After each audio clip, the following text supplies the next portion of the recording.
it happened right in front of me. Oh my gosh. What was, I mean, were you in the race still when it still happened?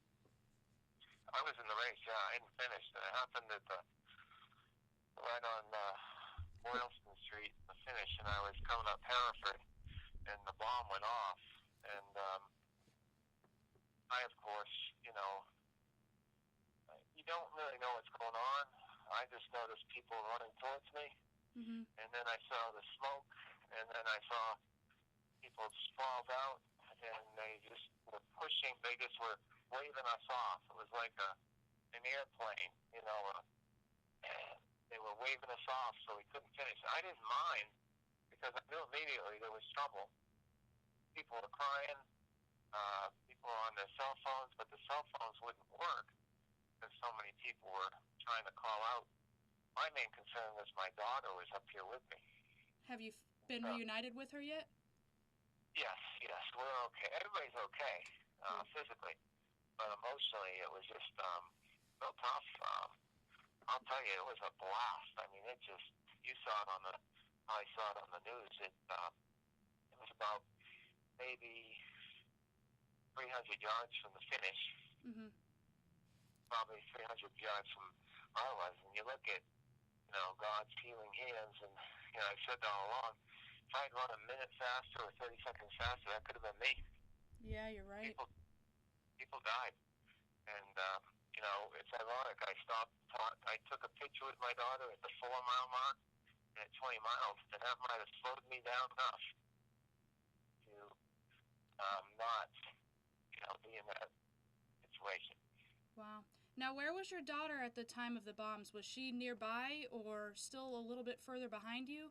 She wasn't running. She was just watching. So she was well beyond the finish.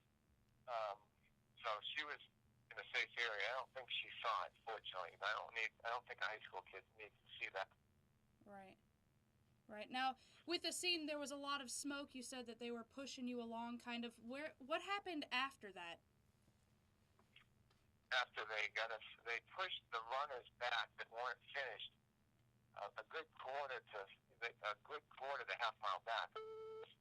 It created a bottleneck because people were running into us, and we didn't know. Nobody knew what was going on, and they said, "What's this happen? I want to finish my marathon." What do you mean? They just didn't know what's going on. But when you see people crying and on their cell phones, you knew something was up. And then we just kind of stood there in shock, and like, what's next? Now remember, we just run 25.9 miles, and we're sweaty, and we have on like a singlet short, and it was 45 degrees. So literally, you had to find a safe place, if you will, and that's hard to do. Because the cops were they were doing their job. They were, getting people away from the place. And nobody knew what to do. They just, did the right thing and got people where they shouldn't. They wouldn't let people go where they shouldn't go. So it was hard to reconnect with families and friends.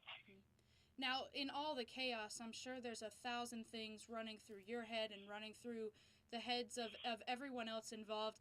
Do you know if they've said anything as to who may be causing this to happen, or anything in the way of, why this might have happened today? Well, I don't like to call people out, but they were after it happened, and I'm gonna get on the horn, and I don't know if I'm right doing this, but after it happened, and again, I was just befuddled. I saw people walking past me with signs, demonstration signs, with some dark complected person on the sign.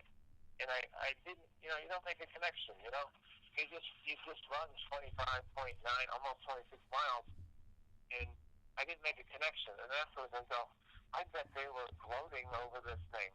And I talked to somebody else who, I had to get out of Boston. I didn't have any money. I didn't have any clothes. I had to get out of there. And fortunately, a woman gave me a ride to the train station, and she said that she was at St. Louis, the place where it went off, right before. and she saw the same people walking the signs too. So I would say the two are connected. So what's the next step? Are you in Boston for a couple more days? Because I know they have they're restricting flights and stuff as well. But yeah, I'm a high school teacher at Tifton County High School, and I like to do my job, but I'm going to keep my daughter safe. We're supposed to fly out at 7 o'clock in the morning, and that ain't going to happen whether they let us or not. I'll forfeit the money and either fly out of Manchester or drive someplace and fly, because I'm not concerned about me. I'm concerned about her state of mind, and yeah, a little bit of my state of mind too. right. And I call my principal, and I might be out of school Wednesday too, because I was supposed to be back Wednesday. But given the situation, I don't want to get on a plane in Boston right now. Right. You know, it's because another bomb went off in the JFK building, and they've evacuated some other place too, because that supposedly has a undetonated bomb too. So. I don't know what this world's coming to, but I am safe physically. I get a little emotional when I talk about what happened. When I saw it, because it was devastating. It really was. People were just literally flying all over the place. So sad. I wanted to thank you so much for taking some of your time, and I know that you get emotional talking about it, but we really do appreciate you kind of recapping what happened earlier today, and this way now we can help tell your family and friends and coworkers that you are safe, and that it really happened, and it's scary when it happens right in front of you. Well, my heart goes out to the people who are hurt and were killed. I don't know. I'm fortunate, blessed to run slower than I should have, and I'm glad I ran slower.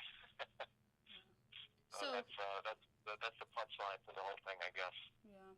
Now, do you think you're going to continue to run in marathons after this? Has it shaken you up that much, or?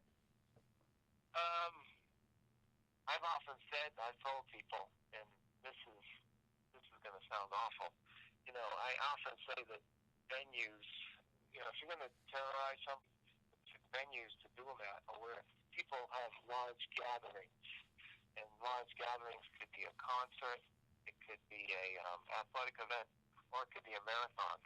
And I said one time, I don't think I would set this up. I thought, man, the New York Marathon, the London Marathon, the Boston Marathon, Peachtree, in Atlanta are huge venues.